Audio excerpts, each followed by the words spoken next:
Good afternoon, Grace family.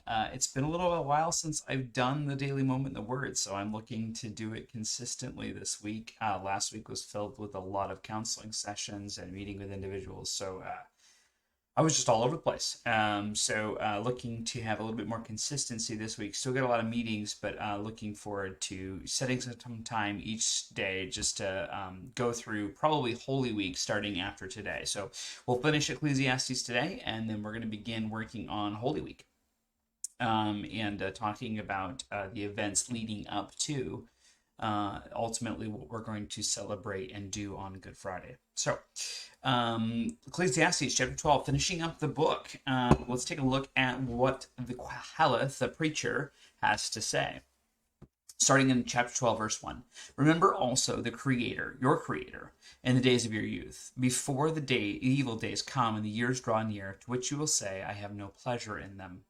Before the sun and the light and the moon and the stars darken and the clouds return after the rain. In that day, when the keepers of the house tremble and the strong men are bent, and the grinders cease because they are few, and those who look through the windows are dimmed. The doors of the street are shut with the sound of grinding low as one rises up at the sound of the bird. All the daughters of song are brought low.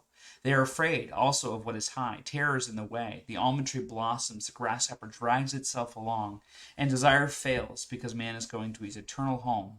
And the mourners go about the streets before the silver cord is snapped, or at the golden bowl is broken, or the pitcher is shattered at the fountain, or the wheel is broken at the cistern. And the dust returns to the earth, and it is as it was. And the spirit returns to God who gave it. Vanity of vanities, says the preacher. All is vanity. Verse 9. Besides being wise, the preacher also taught the people knowledge, weighing and studying and arranging many proverbs with great care. The preacher sought to find words of delight, and uprightly he wrote the words of truth. The words of the wise are like goads, and like nails firmly fixed are the collective sayings. They are given by one shepherd. My son, beware of anything beyond these. Of making many books there is no end, and of much study and weariness of the flesh. The end of the matter all has been heard. Fear God and keep his commandments, for this is the whole duty of man. For God will bring every deed into judgment, with every secret thing, whether good or evil. So here I think we kind of give an explanation that's really clear. Verse 9 gives us obviously an indication of another speaker, another voice. We've talked about this throughout, how Solomon may have been the preacher. It's possible that he may have been the preacher. Either way, the individual who's writing the book of Ecclesiastes, who's compiling these sayings, is not Solomon. And so that's the question of obviously the whole book, which really and truly there's no way to give you a guaranteed answer on. However, that being said, this last section is very interesting as it kind of culminates what's been discussed. And I think some have said, okay, well, this is where everything gets righted anew. And I don't think it does. I don't think this is like everything else is heretical. And now all of a sudden, at the end, we're cleared up to the law and the prophets. But the point being is that under the sun, again, Ecclesiastes being an under the sun book, from the perspective of just living life in light of what we can see and observe in creation around us, how do we live? And that's what the book has been about. Now, right off the bat, the writer, Koheleth, writes specifically to remember the Creator in the days of your youth, before the evil days come and your years draw near, of which you will say, I have no pleasure in them. And this is reference to old age. This is in reference to the time to where you're near the end of your life and death, which is something that Koheleth has been focused on in all of chapter 11. And so he begins to then describe in graphic imagery specifically of what it's like to get old. And so almost everything that is kind of listed in the following sections is metaphor. And I'm not going to spend the whole time going through each and every one. But verse 2 starts with the idea of that the sun, the light, the moon, the stars are darkened, and clouds return after the rain.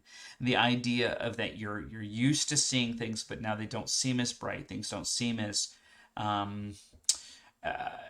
joyous and pleasurable as they once were. Verse 3 says, and strong men are bent, in reference to their backs being bent from use. Grinders cease because they are few. This is probably in reference to teeth, and that your teeth not working the way that they used to. Those who look through windows are dimmed, the idea that your eyes don't see as good as they once did. And so on and so forth from the rest of the chapter, talking about what it's like. Grasshopper drags itself, desire fades. The reason why all of these things happen, according to Koheleth, is what we find specifically here, because man is going to his eternal home. Now, this is an interesting observation that Koheleth makes. Specifically, the idea that the wearing out of the body is to give us preparation for what is to come next, the eternal home that we are to go to.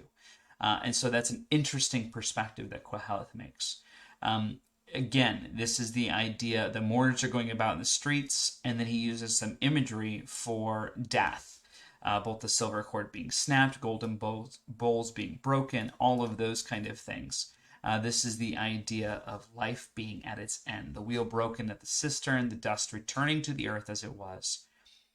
And he says, and the spirit returns to God who gave it. So there is this element to which we are physical beings, but the physical being of what we are will return to the dust. Our spirit, that which is immaterial, that which is eternal in us, will be returned to God who gave it. Now, this doesn't give specifically the details of how that works or what that will look like, and that's precisely part of the point of Koheleth earlier in the book of Ecclesiastes, is no one can know what happens after death. All we know is that the spirits return to God. This is ultimately all that he says, and that God will judge the person based upon the activity of their earth. And so that's all he has here. And so verse 8, he concludes, vanity of vanity, says the preacher, all is vanity. Now, if we ended the book here, it would be quite disheartening. And that's why I don't think the book does end here, but this is ultimately accurate. From the under the sun perspective, everything we do, it's all a chasing after the wind. It's a beautiful imagery. We're chasing after something we can never acquire. We can never really have full possession of it. And it's enigmatic, it's meaningless. And so, we have to, as we look through our life, what is meaningful? And the answer is the majority of our pursuits, and from Koheleth's perspective, based on the fact that he doesn't know about what happens next, none of our pursuits are valuable because you can't know. So verse 9 is kind of this author who's writing and compiling the book of Ecclesiastes. He's kind of giving a summation of the preacher. He says, besides being wise, the preacher also taught people knowledge, weighing and studying and arranging many proverbs with great care. So he's giving credit to this preacher. He said the preacher sought to find words of delight, and uprightly he wrote words of truth. And this is something that's important, not only that we say something, but we say it well.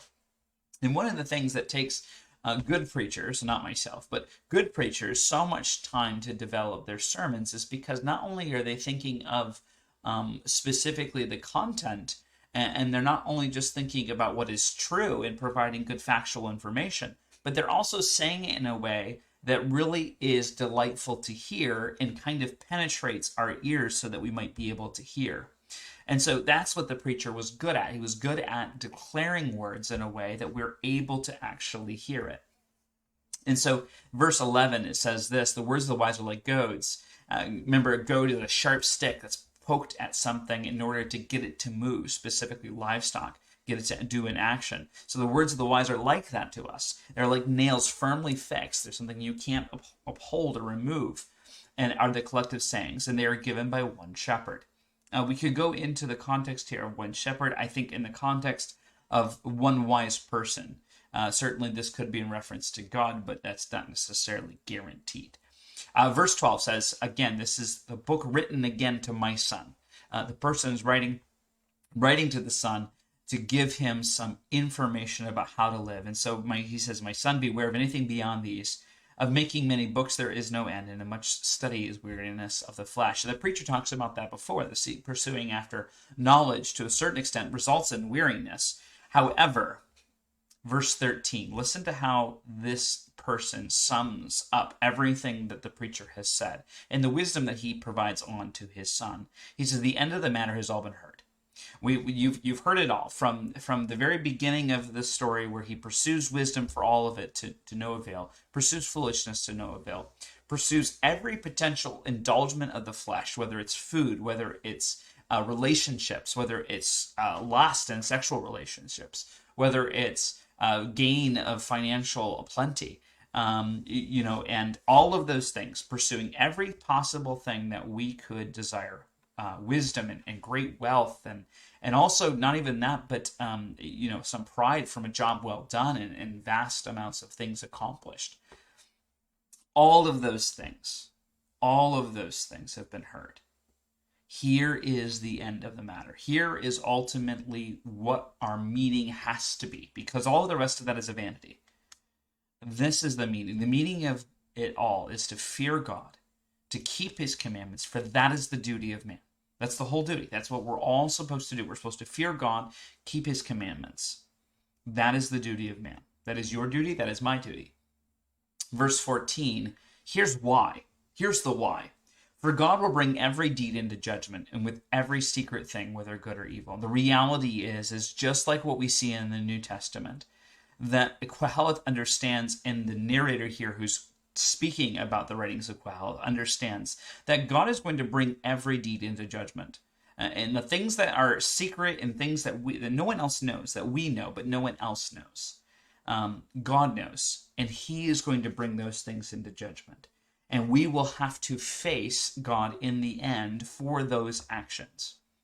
And in that, we should fear God and keep his commandments. And that's the duty of man. And that's before the gospel. That's before all of that. Although the gospel, in a sense, is a command in that God is telling us to believe in the Lord Jesus Christ to be saved. And so in this sense, we are following after his commands, including believing and trusting in the Lord Jesus Christ. Now, beyond that, it's not a work of our own. That is a work that God accomplishes in us and through us. And then from that, we learn his commandments and we follow after him. That's why Jesus says, make disciples of all nations, baptizing them and teaching them to observe all that I commanded. We cannot leave that element out, that we are to pursue after the observance of all that Jesus has commanded. So that is what I'm leaving with you today. How can you be this week fearing God? How can you this week be working to keep his commandments that he's been given, recognizing that all things, even in the life of the believer, will ultimately be judged before God, and we will be held to account. God bless you all. I hope that you guys have a great rest of your Monday, and look forward to doing some more reading in the New Testament, specifically around the life of Jesus, and specifically this Holy Week, starting tomorrow. God bless you all. Have a great rest of your day.